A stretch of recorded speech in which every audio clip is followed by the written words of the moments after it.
Ng umaga po mga ka-seniors, ito po ay si Tito Jules. Marami pong sulat ang dumating sa akin na nagtatanong tungkol sa mga problema nila sa social pension. Ito pong unang sulat na ito ay galing kay Milik Bunggawil. At ito po ang kanyang sinasabi. Ako po ay isang indigent senior citizen, living alone, voter sa aming barangay, walang anumang pensyong katulad ng SSS, GSIS at iba pa. Registered din po ako sa Municipal Seniors Office ng OSCA. 68 years old na po ako, pero hindi man lang ako na makakuha sa social pension ng senior citizen.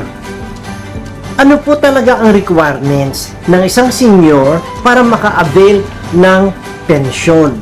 Please answer me. Miss Milit Bunggawil, ito po ang aking sagot.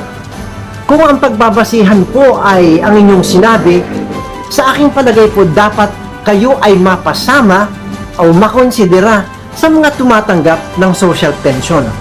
Pasok po kayo sa aking pagtingin sa criteria ng isang indigent senior na dapat tulungan ng ating gobyerno through DSWD. Dumiretsa na po kayo sa opisina ng DSWD or MSWD ng inyong lugar at hilingin nyo na kayo'y makonsidera sa mga tumatanggap ng social pension.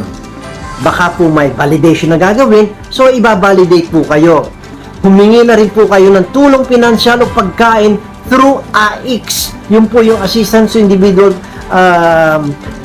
in Crisis Situation. Yung mga boxes naman po ng pagkain ng MSWD at baka kayo ay mabigyan.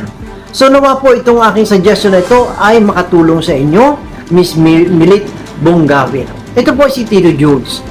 Maraming salamat po.